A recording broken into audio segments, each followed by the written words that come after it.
آج سورہ فرقان کا کچھ حصہ جو باقی رہ گیا تھا وہ پڑھا گیا ہے۔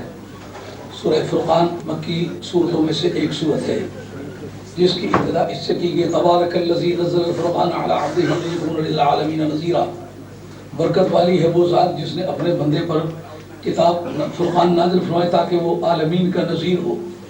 اس میں پروردگار عالم نے جہاں اپنا رب العالمین ہونے ذکر کیا وہاں سرکار دو عالم علیہ السلام کا رسول العالمین ہونے کا ذکر کیا۔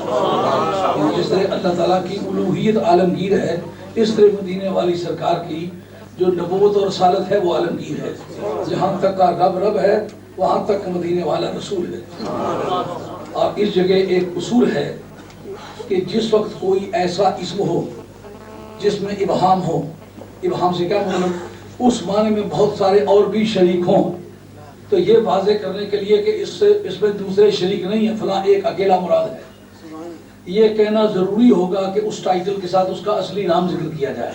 جیسا پہلوان سب کہہ دیا جائے تو پہلوان ممکن ہے ایک محلے میں 10 آدمی پہلوان ہوں تو پھر نام لینا پڑتا ہے کون سے پہلوان، مطلب ایک بستی میں بہت سارے مولانا ہیں تو کہ مولانا صاحب، تو پھر یہ بتانا پڑے گا کہ کون سے مولانا صاحب۔ یہاں علی عبدہ ہی فرمایا تو عبد تو اللہ تعالیٰ کے سارے ہی عبد ہیں، اس کی کیا وجہ ہے کہ ساتھ عبد کے اور اصلی نام کیوں نہیں ذکر کیا سرکار کا، یہ ایک محلے گفتگو بات ہے۔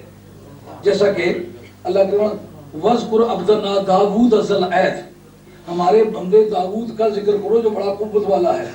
عبدنا بھی کہا اور داؤد بھی کہا۔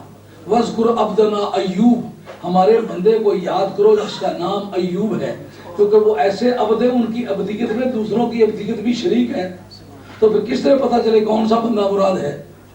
یا اسی طرح کہا ذکر رحمت ربک عبدہ زکریا، میرے بندے زکریا کا یاد کرو، اس کو یاد کرو۔ ذکر رحمت ربک عبدہ زکریا، جو پروردگار کا بندہ ہے اس کی رحمت ہے، یہ اس کا ذکر شروع ہو رہا ہے۔ عبد بھی کہا اور ساتھ زکریا بھی کہا، کیوں کہ لفظ عبد جو ہے اس میں بہت سارے شریک ہیں، فرشتے بھی عباد مکرمون، عزت والے بندے، اور باقی جتنے بندے ہیں یہ بھی بندے ہی ہیں۔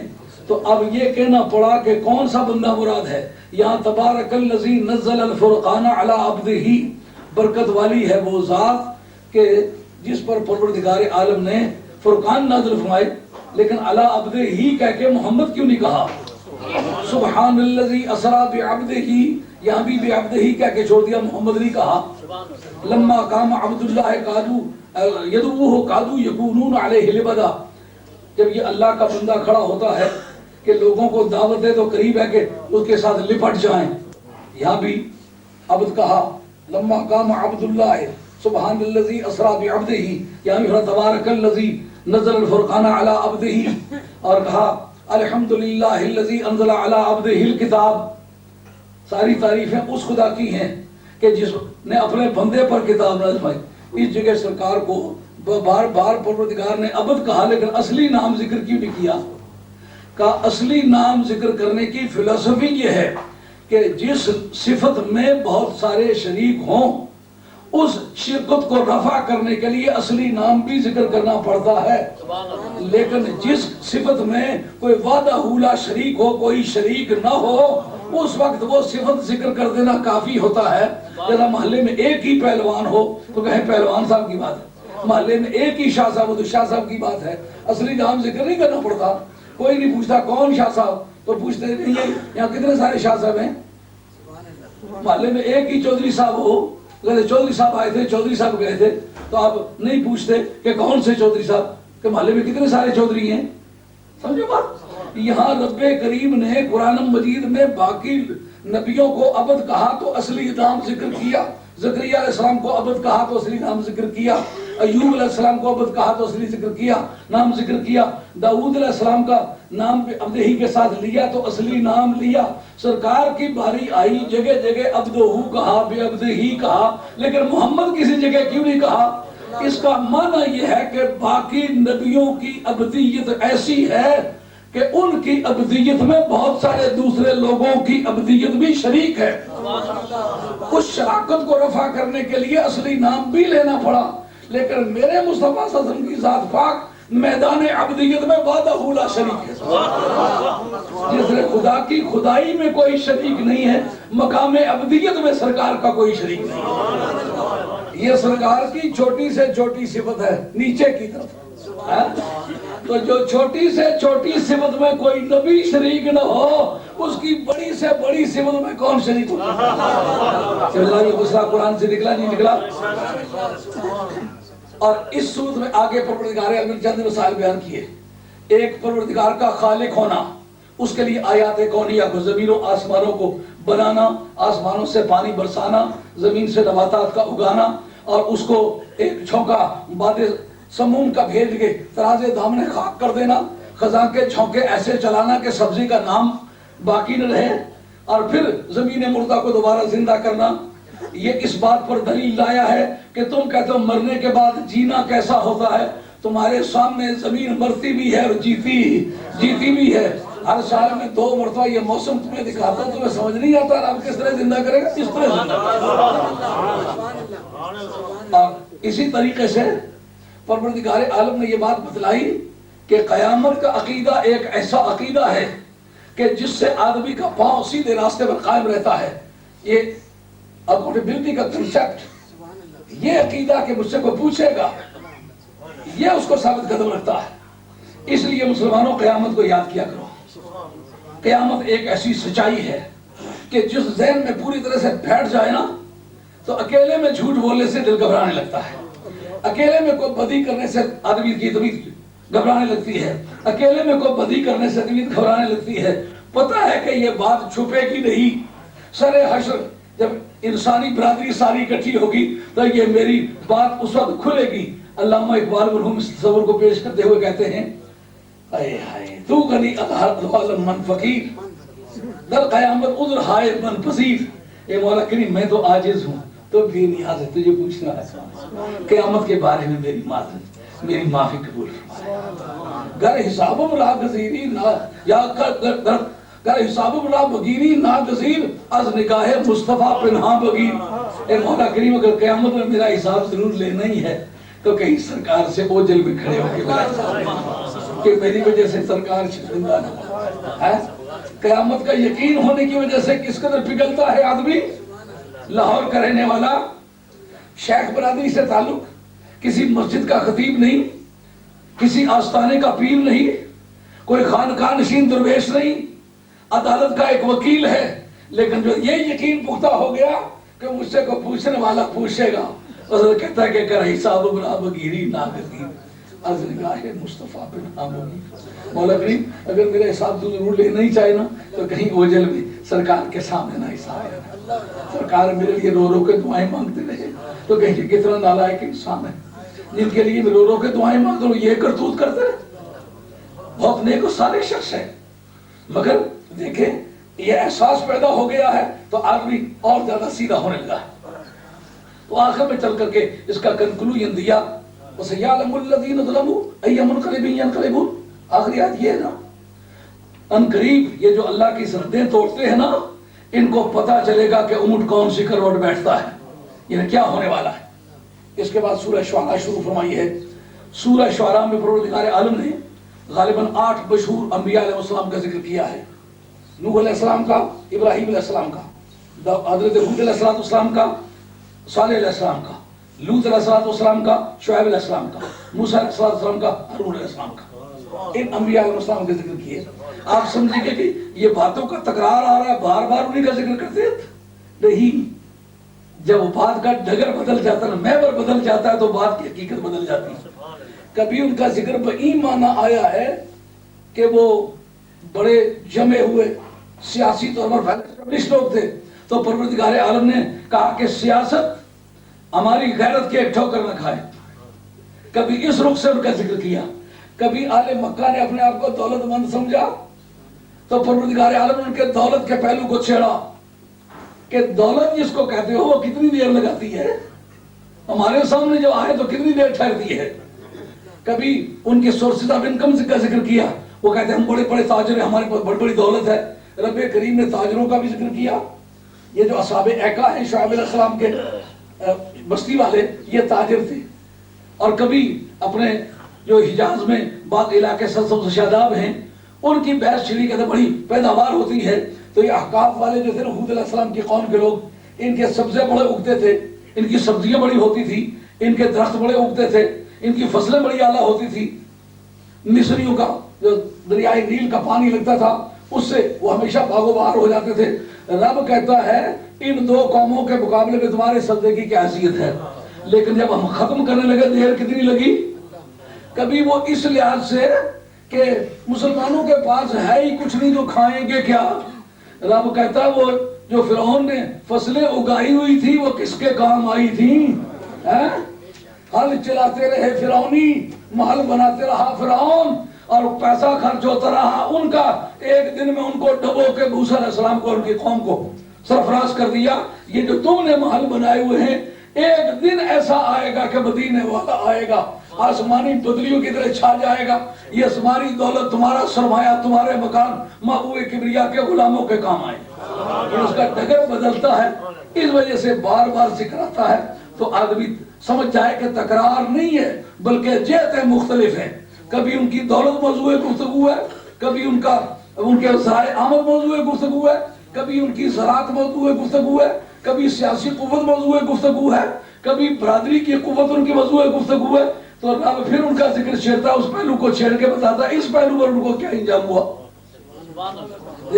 سورہ شعراء میں حضرت ابراہیم علیہ السلام کا ذکر کرتے وقت بڑے خوبصورتی کے ساتھ ذکر کیا کہ ابراہیم علیہ السلام نے اپنی قوم سے کہا, اور میری قوم کے لوگوں اپنے حالات پر نازا مت ہو, اپنا کام دیکھو کیا کرتے ہو, تمہارا عقیدہ کیا ہے. جس قوم کا عقیدہ اور عمل دونوں برے ہوں اس کا انجام برا ہوا کرتا ہے. بس صرف انتظار اس بات کا تھا کہ خدا خدا ہے. اس نے چاہا کہ میں اپنے بندوں کے ساتھ ایسا سلوک کروں کہ قیامت کے میدان میں یہ نہ کہیں کہ نظام معدلت کو, جو قانون انصاف تھا, جو ایکویٹی آف لا جسے کہتے ہیں, قانون کی موزونیت, وہ ہمارے حق میں استعمال نہیں کی گئی. مجھے اب اس لیے بھیجا گیا کہ تمہاری کشتی ڈوبنے والی ہے, باز آؤ اس بات سے. اور انہوں نے صاف طور پر بتلایا کہ یہ تمہارا جو نظام زندگی ہے یہ تباہی کی طرف لے جانے والا ہے. اور جہاں تک اس بات کا تعلق ہے کہ تم بہت سارے ہو, یوم لا ینفع مال ولا بنون الا من اتى الله بقلب سلیم. نہ مال نے فائدہ دینا ہے نہ اولاد نے اس دن فائدہ دینا ہے سوائے اس کے کہ کوئی آدمی قلب سلیم لے کے, سلامتی والا, جس کا عقیدہ صحیح ہو, عقیدہ صحیح لے کر کے آ جائے. اس پر پتہ ہے علی نے کیا لکھا, اس کا یہ معنی نہیں ہے کہ مال اور اولاد فائدہ ہی نہیں دیں گے. آگے استثناء کس لیے ہے, الا من اتى الله. استثناء اس سے ہے کہ نہیں فائدہ پہنچے گا اولاد کا بھی اور مال کا بھی, مگر جس کا قلب سلیم ہے, جس کا عقیدہ صحیح ہے, اس کو مال بھی فائدہ دے گا, اس کو اولاد بھی فائدہ دے گا. یہ غلط عقیدہ ہے کہ کوئی کسی کو فائدہ نہیں پہنچائے گا, کافر کافر کو فائدہ نہیں پہنچائے گا, مومن مومن کو پہنچائے گا. ابو داؤد شریف کی حدیث ہے کہ جو بچے معصوم ماں کے پیٹ سے گر گئے, بچے پیدا ہوئے, شیرخارگی میں مر گئے, شیرخارگی سے فارغ ہوئے, کچھ دیر کے بعد مر گئے, زندگی کی بہاریں نہیں دیکھی, وہ اللہ کے بارگاہ میں کھڑے ہو کر آپ سے لڑائی کریں گے. یجادلون اللہ, اللہ سے جنگ کریں گے. مولا کریم ان ہمارے والدین کو بخش, نہیں جانے دیتے ان کو.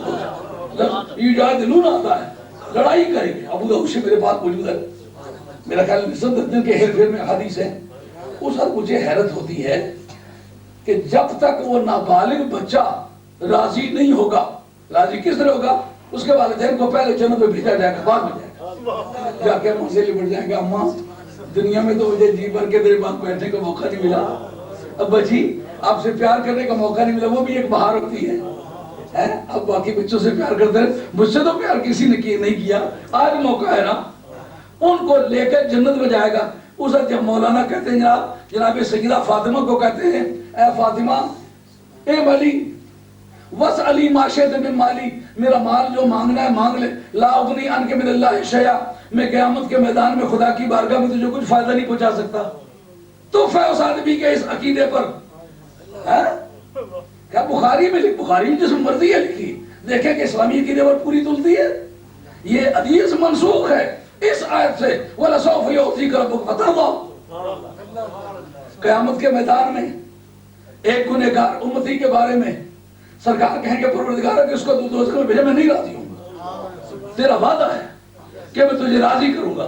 میں نے اسی وقت یہ اعلان کر دیا تھا اللہ قد لا ارضى واحد من امتی فی النار، مولا کریم اگر میرا ایک امتی بھی جس کو میں امتی کہتا ہوں اگر دوزخ میں ہوگا میں راضی نہیں ہوں۔ اور پیارے تو روٹ ہم تجھے راضی کریں، ہم راضی ہیں کہ اس کے بارے میں تو راضی ہو، باقی راضی نامہ باقی ہے۔ جب گنہگار سے گنہگار، بدکار سے بدکار آدمی حضور کی بارگاہ میں پیش ہوگا تو سرکار یہ نہیں کہیں گے میں تیرا کچھ نہیں سنبھال سکتا، سیدہ فاطمہ کو کیوں کہا تیرا کچھ نہیں سنبھال سکتا؟ یہ حدیث منسوخ ہے، بخاری میں ہے، ہوتی پھرے، لیکن قرآن مجید کی آیت سے کہا یہ منسوخ ہے۔ آئی بات سمجھ میں؟ یہ بات تو ہر آدمی کے سمجھ میں آتی ہے نا، ہر آدمی کی بات سمجھ آتی ہے۔ بخاری کے اندر یہ حدیث موجود ہے کہ نبی پاک علیہ السلام کی بارگاہ میں ایک صحابی عرض کرتے ہیں یا رسول اللہ متی الساعۃ، قیامت کب ہوگی؟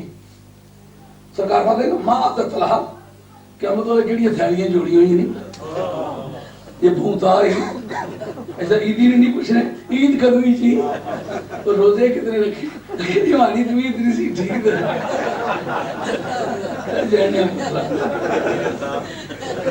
روزے واسطے تھوڑی تو عید نہیں سی ٹھیک، عیدی واسطے کیسا ٹھیک ہوئی گئی ہے۔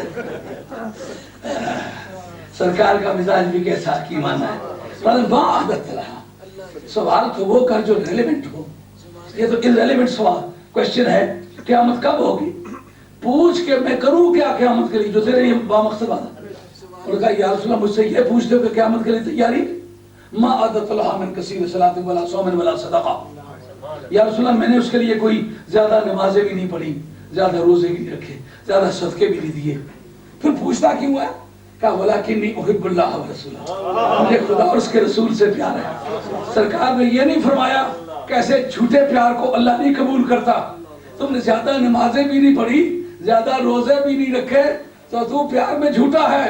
معلوم ہوا سرکار کی بارگاہ میں عقیدہ صحیحہ کے ساتھ پیار کیا جائے، گنہگار بھی ہو تو محبت رد نہیں ہوتی، محبت مقبول چیز۔ سمجھ آ رہی ہے بات؟ اگر آپ سے کوئی پیار کرے تو آپ کہیں گے آپ اپنا کیریکٹر سرٹیفکیٹ لائیں، پوچھتے معلوم ہو محبت کو کیریکٹر سرٹیفکیٹ مانگنے کی عادت نہیں، اور سمجھ آئی ہے نہیں آئی؟ کہاں بیٹھے ہوئے ہو؟ بات سمجھ آ رہی ہے نہیں آ رہی؟ محبت کردار کا سرٹیفکیٹ مانگا کرتی ہے، محبت مجھ سے جب تیرا کیریکٹر اچھا ہو کا پیار منظور ہے، یار یہ کام نہ کیا کرو میرے دوستو یہ تمہارے لائق نہیں ہے، لیکن یہ نہیں کہتے تمہاری محبت ہی غیر منظور ہے، مسترد ہے۔ سرکار سے یہ عرض کی یا رسول اللہ میں گنہگار تو بہت ہوں، زیادہ نمازیں بھی نہیں پڑھی ہیں پر زیادہ نہیں پڑھی، روزے بھی رکھے مگر اتنے زیادہ نہیں رکھے، صدقے دیے پر اتنے زیادہ صدقے نہیں دیے، لیکن یہ کہ آپ سے پیار کرتا ہوں، اللہ سے پیار کرتا ہوں۔ فرمایا پھر گھبرا نہیں، المرء مع من احب، بے شک تیرے نام اعمال میں کوتاہیاں ہوں گی لیکن پیار مجھ سے کرتے ہو، میرا وعدہ ہے جہاں میں ہوں گا وہاں تو۔ تو ایک گنہگار امتی تو وہی ہو جہاں سرکار ہو، تو خاتون جنت وہاں نہ ہو سکے جس کو پوری کائنات میں سب سے جس سے پیار ہے اس کا نام فاطمہ بلا خوف تردید کہا جا سکتا ہے۔ مخلوق میں کسی سے اتنا پیار نہیں اتنا خاتون جنت سے۔ یہ کوئی دانے کان سے سنتا ہے سنے، بائیں کان سے سنتا ہے سنے، جس سے سب سے زیادہ پیار ہے اس کا نام خاتون جنت ہے۔ تو ایک عام گنہگار امتی کو کہتے ہیں کہ مجھ سے تو پیار کرتا ہے تو پھر جہاں میں ہوں گا وہاں تو ہوگا۔ تو قرآن مجید نے اس سورت کے اندر یہ بات ارشاد فرمائی، یوم لا ينفع مال ولا بنون الا من اتى الله بقلب سلیم، قیامت کے میدان میں نہ مال فائدہ دے گا نہ اولاد مگر جو قلب سلیم لے کے آیا۔ تو یہ استثناء ہے پورے سے، نہیں فائدہ دے گا مگر فائدہ دے گا، مال فائدہ نہیں دے گا مگر اس طرح فائدہ دے گا۔ اگر قلب سلیم لے کے آیا، اس کا اپنا عقیدہ صحیح ہے، تو ایک صحیح عقیدے والا حافظ خاندان کے 10 بندوں کو بخشوائے گا۔ اس کے بارے میں یہ صرف سوال ہوگا کہ کافر ہے یا مومن۔ اگر مومن ہے، ترمذی شریف کی حدیث ہے، مولا مرتضیٰ راوی ہے، 10 آدمیوں کو حافظ بخشوائے گا۔ اس حضرت مولوی صاحب کہیں نبی اپنی بیٹی کو نہیں بخشوائے سکے گا۔ قیامت کے میدان میں جتنے اللہ لوگ ہیں جب تک ان کی سنگت کو جنت نہیں ملے گی جنت نہیں جائیں گے۔ سرکار بغداد کا ارشاد ذکر کیا اخبار الاخیار شاہ عبدالحق محدث دہلوی نے، جو ہندوستان کا سب سے پہلا محدث ہے، اخبار الاخیار اس کتاب کا نام ہے۔ اور حافظ حضرت امام عبدالوہاب شورانی مصر کے رہنے والے، یہ وہ عبدالوہاب نہیں ہے، وہ دوسری چیز ہے، یہ مصر کے رہنے والے ہیں۔ یہ 10ویں صدی کے آدمی ہے، وہ دوسری شاید جو ہے یہ 12ویں صدی کی ہے، 12ویں صدی میں شروع ہو کر 13ویں صدی میں ختم ہوتی ہے۔ امام عبدالوہاب شورانی اپنی کتاب طبقات کبریٰ شریف کے اندر لکھتے ہیں، سرکار بغداد نے فرمایا میرا وعدہ مرید سے دین پر قائم رہے، گنہگار بھی ہوگا جب تک میرا ایک مرید بھی دوزخ میں ہوگا جنت میں نہیں جاؤں گا۔ رب نے جو مجھ سے وعدہ کیا میں کہوں گا پورا، اس وقت میں مانوں گا جب میرے مریدوں کو بھی جنت ملے۔ تو جب اولیاء اللہ تک ایک حافظ ایک شہید 70 آدمی کو بخشوائے گا، شہید کا درجہ بڑا یا نبی کا؟ شہید تو اسے کہتے ہیں جو نبی کے قدموں پر سر رکھ کے مرے۔ تو سرکار کی گرد راہ پہ منہ رکھ کے مرنے والا اگر وہ 70 آدمیوں کو بخشوانے کی کیپیسٹی رکھتا ہے تو پھر یہ کہنا کس طرح صحیح ہے نبی نہیں بخشوا سکتا؟ یہ یوم لا ينفع مال ولا بنون الا من اتى الله بقلب۔ اور اسی چیپٹر میں حضرت ابراہیم علیہ السلام کا ذکر کیا، اے مولا کریم میں بڑے کام کر چکا ہوں لیکن میری ایک درخواست ہے، وہ کیا؟ توفنی مسلمان، مولا کریم آخری وقت میں دین پر مجھے ثابت کر۔ انما الاعمال بالخواتیم، عمل کا دار و مدار خاتمے پر ہے، اس لیے دوستو نہایت دوستانہ درخواست ہے، یہ واز کی قسم کی بات نہیں، راز کی قسم کی بات ہے۔ ہر وقت ڈرتے رہو، موت کا کیلنڈر کوئی نہیں چھپتا، ذکر الہی کرتے رہو۔ حضور سید عالم الاسلام سے حضرت جابر بن عبداللہ انصاری کی روایت ہے، مسند امام احمد حنبل میں ہے، اپنی آنکھوں سے دیکھی بات کہتا ہوں، فرماتے ہیں من کان آخر کلامہ ہی لا الہ الا اللہ محمد رسول اللہ فقد دخل الجنہ، آخری وقت میں جس کی زبان پر یہ کلمہ آ گیا کہ خدائے برحق صرف اللہ کی ذات ہے، محمد اللہ کے سچے رسول ہیں، یہ کہہ کے مر جائے صرف اس وجہ سے ہی جنت بن جائے۔ مسلمان مرنے کی یہ قیمت ہے۔ حضرت ابراہیم توفانی مسلمان، مولا کریم مجھے مسلمان مارے، وَأَلْحِقْنِي بِالصَّالِحِينَ، مولا کریم جو صالحوں کا نیکوں کا گروپ ہے نا اس کے ساتھ مجھے اٹیچ۔ اس کا مطلب یہ ہے کہ نیک ہونا، صحیح العقیدہ ہونا، متقی ہونا، اس کے بعد پھر یہ ضروری ہے کہ اللہ والوں سے تعلق ہونا۔ یا ایھا الذین آمنوا اتقوا اللہ وکونوا مع الصادقین، اے ایمان والو، سچے عقیدے والو، اللہ سے ڈر کے زندگی گزارو، یعنی متقی بن جاؤ، لیکن اس کو کافی نہیں سمجھنا، وکونوا مع الصادقین، سچے لوگوں کے ساتھ اٹیچ ہو کے رہنا۔ بات بولنے پڑ رہی نہیں پڑ رہی؟ نماز پڑھتا ہے لیکن اللہ کا بندہ کوئی تلاش کرتا، روزہ رکھتا ہے مگر کوئی اللہ کے بندے تلاش کرتا، صدقہ دیتا ہے پر کوئی اللہ کے بندے کو تلاش کر کے اس گروپ میں شامل ہو کے رہے، اہل اللہ کے ساتھ مل کے زندگی گزارنا ہے۔ اگر ساری دنیا نے یہاں ہاتھ باندھے ہوئے اسے یہاں باندھے، ساری دنیا چپ کر کے آمین کہتے وہ کہہ آمین۔ اور جس طرح عقیدہ صحیحہ اور اعمال صالحہ پر قائم رہنا ضروری ہے، اسی طرح مسلمانوں کی صف کے اندر رہنا ضروری ہے۔ ارے تھوڑا بہت پڑھ جاتا ہے، کہتا مولویوں کو تو آیا ہی کچھ نہیں ہے، میں اتنا پڑھ گیا، مولوی بن جاتا تھا، مولوی سارے تو پڑھے، میں بہت پڑھ گیا ہوں۔ یہ اہل اللہ کی بولی نہیں ہے، کسی کے مقدر میں تھوڑا ہے، کسی کے مقدر میں زیادہ ہے، کوئی زیادہ نہ برابر کرتا ہے، کوئی تھوڑا کرتا ہے، لیکن اپنے آپ کو عاجز سمجھنا، اپنے آپ کو گنہگار سمجھنا، اپنے آپ کو نیچے سمجھنا، یہ دین کے ضروریات میں سے ہے۔ ہم لوگ گنہگار ہیں، ہماری زندگی ایسی نہیں ہے قابل ذکر ہو، ہمیں رب سے ڈر کے رہنا چاہیے۔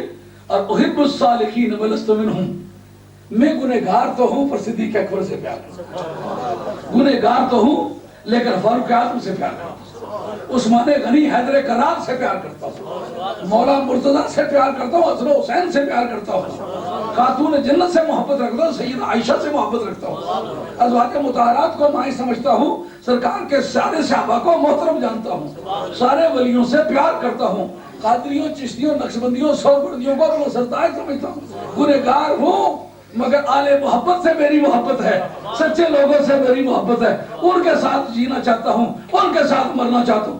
آگے بات کر لیں. آخری بات جو ابراہیم علیہ السلام نے چیپٹر میں پڑھائی وہ کیا ہے؟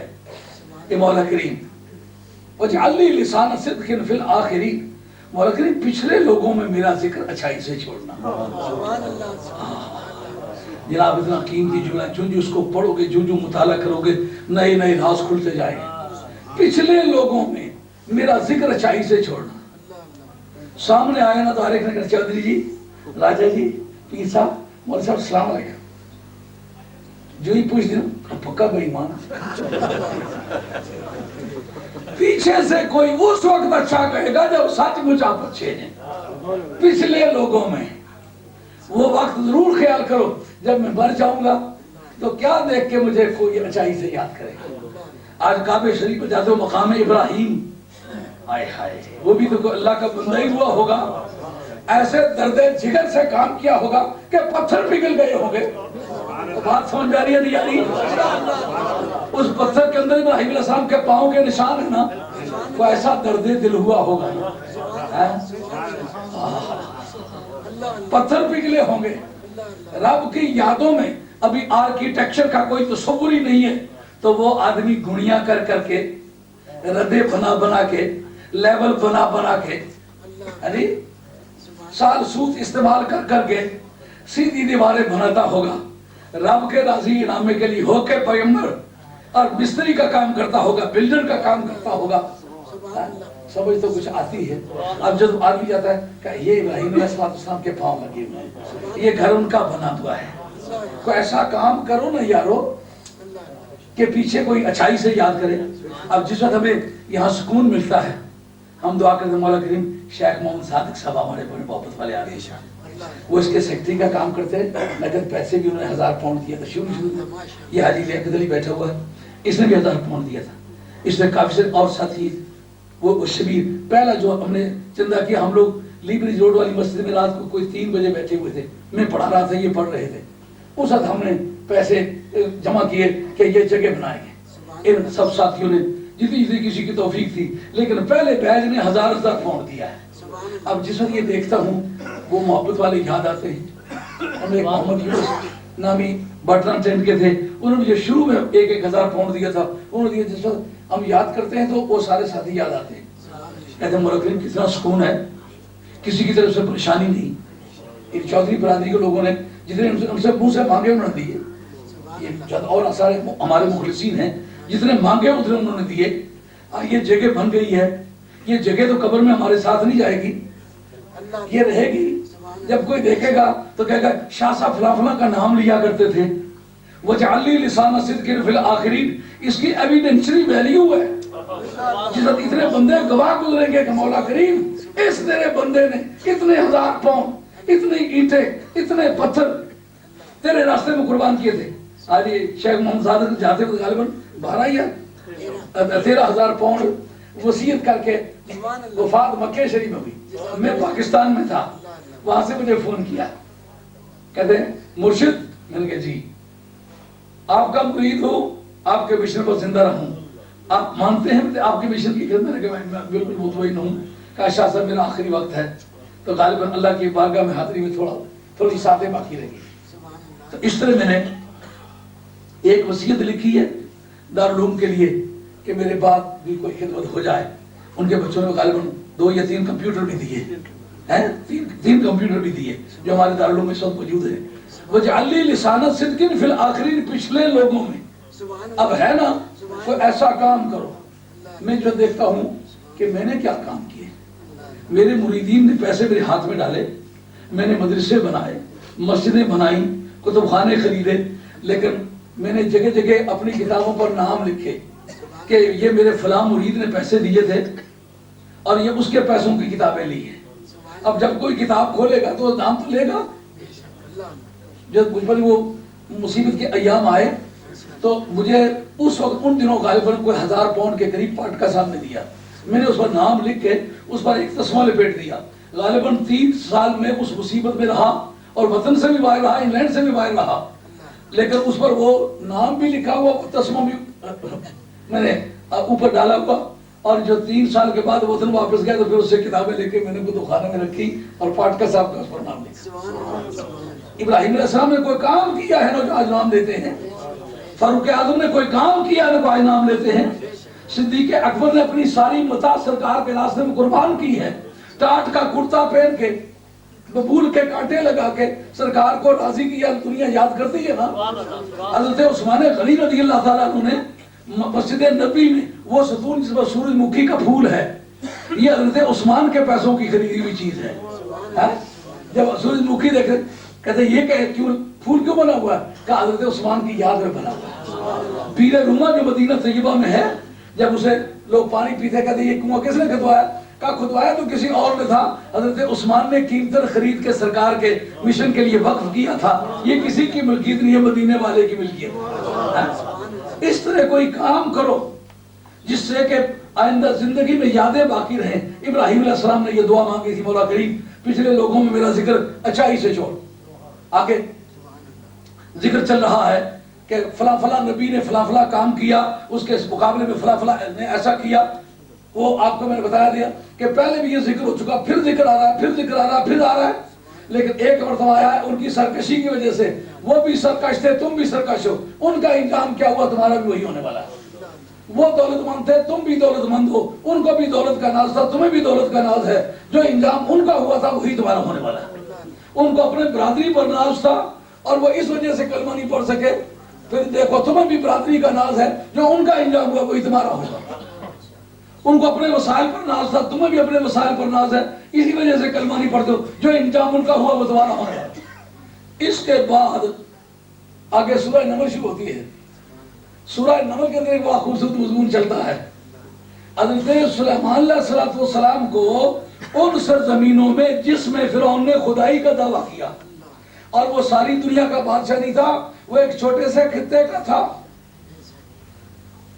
وہ چھوٹے سے خطے کا بادشاہ ہو کر خدائی کے چکر میں پڑ گیا۔ قرآن جگہ دعوت دیتا ہے سلیمان علیہ السلام ساری زمین کا بادشاہ بنا، اس کے پاس زمین کا خوش قصہ تھا، جو سمندر تھے وہ اس کے تابع نہیں تھے، لیکن سلیمان علیہ السلام کے سمندر بھی تابع تھے، اس کے پرندے تابع نہیں تھے، اس کے پرندے بھی تابع تھے۔ وہ بندوں کی بولی سمجھتا تھا اور مصریوں کی سمجھتا تھا، سوہیلی زبان سمجھتا تھا، عربی نہیں سمجھتا۔ عربی تو فاروق اعظم رضی اللہ عنہ کے بعد ہوئی ہے، وہاں سوہیلی زبان تھی، سوہیلی لینگویج تھی، تو سوہیلی زبان جانتا تھا۔ حضرت سلیمان علیہ السلام سوہیلی بھی جانتے تھے، عربی بھی جانتے تھے، عبرانی بھی جانتے تھے، پرندوں کی بولی بھی جانتے تھے، جانوروں کی بولی بھی جانتے تھے۔ کہ انہوں نے خدائی کا دعویٰ کیوں نہیں؟ بات سمجھ آ رہی ہے نہیں آ رہی؟ ایک خطے کا بادشاہ ہو کر وہ خدا کہلاتا ہے۔ سلیمان علیہ السلام زمین کے بادشاہ، سمندروں کے بادشاہ، فضا کے بادشاہ، انسانوں کے بادشاہ، حیوانوں کے بادشاہ، درندوں کے بادشاہ، پرندوں کے بادشاہ، ہواؤں کے بادشاہ، انہوں نے کیوں نہیں خدا کہلایا؟ آج تک انسانی تاریخ میں تخت کسی کا اٹھا کے کسی جگہ لے جایا نہیں گیا، اکیلا سلیمان علیہ السلام ہے جن کے لیے شہر سبا سے تخت اٹھا کے لایا گیا، اور لانے کے لیے آرمی نہیں گئی، ایک بڈھا درویش مارنے والا ماغا با مجلس ہی، اس مجلسے کا حاضر ہی نہیں ہوا، آتا بے ارشہا اے دامن و ایجادن، یہاں بیٹھے بیٹھے اس نے وہاں سے تخت بٹا بھی دیا، یہاں سے بنا بھی دیا۔ یہ روح المانی کی بات ہے، صاحب روح المانی اتنی بڑی قوت کا ہے، درویش رب رب کرنے والا ہے، جو تخت سامنے لا کے رکھا گیا، کہا ذا من فضل ربی، اور سلیمان یہ تیرا اپنا کارنامہ نہیں ہے، یہ فضل خدا بندی کا کارنامہ ہے۔ اب یہ سمجھنا ہوگا کیا وجہ ہے چھوٹے سے خطے کا بادشاہ ہو کے خدا کہلانے لگا، یہ اتنے بڑے علاقے اور ملک کے بادشاہ ہو کر اتنی بڑی دنیا کے غدو و حاشاروں و رواق و حشار، اتنی ٹرانسپورٹ تیز ہے کہ ہوا صبح کے وقت ایک مہینے بھر کی اڑا کے لے جاتی ہے، اور ایک مہینے بھر کی راہ شام کے وقت اڑا کے لے جاتی ہے۔ انہوں نے خدا کیوں نہیں کہوایا؟ انہوں نے کہا چونکہ یہ قیامت کا عقیدہ رکھتے تھے اور سمجھتے تھے جو جو رب نے دیا مجھ سے پوچھے گا، اس لیے ان کی طبیعت میں کوئی بگاڑ نہیں آیا۔ فرعون چونکہ قیامت کا منکر تھا، اس لیے تھوڑی گتھی میں زیادہ پیسے پڑ گئے، شور مچانے لگی۔ سمجھو کہ قیامت کا یقین کتنا بڑا یقین ہے، اصلاح کی کتنی بڑی ضمانت ہے۔ اس طرح یہ سورہ نمل کا چیپٹر ہے، اس میں بڑی بڑی دلچسپ باتیں ہیں اور بھی کرنے کے لیے وقت ختم ہو گیا ہے، اس لیے بیان ختم کرتا ہوں۔ امید ہے کہ جتنی باتیں پلے پڑی ہیں وہ کافی مددگار ہوں گی۔ اللہ تعالیٰ میرا اور آپ کا خاتمہ سچے دین الا البلاغ المبین وآخر دعوانا الحمد للہ رب العالمین والصلاة والسلام علی رسول اللہ الحمد للہ رب العالمین ربنا آتنا فی الدنیا حسنة وفی الآخرة حسنة وقنا عذاب النار وقنا عذاب القبر وقنا عذاب النار وصلی اللہ تعالی علی خیر محمد وآلہ وسلم اجمعین۔ اصل میں اس کا طریقہ یہ جو ہوتا ہے بلیو کرنے کا یہ ہوتا ہے کہ جن 4 رکعتیں ختم ہونا تو درمیان کا جو فاصلہ اس میں کھڑے ہو کے بیان کیا جائے۔ ہمارے بزرگوں میں یہ سلسلہ چلا رہا نا، لیکن ہمارے دوستوں کے پاس اتنا وقت نہیں ہے، اس لیے ہم آخر اس کا کچھ پوائنٹ اس کے حل کیے جا سکے، سارا تو نہیں بیان ہو سکتا۔ اللہ معاف۔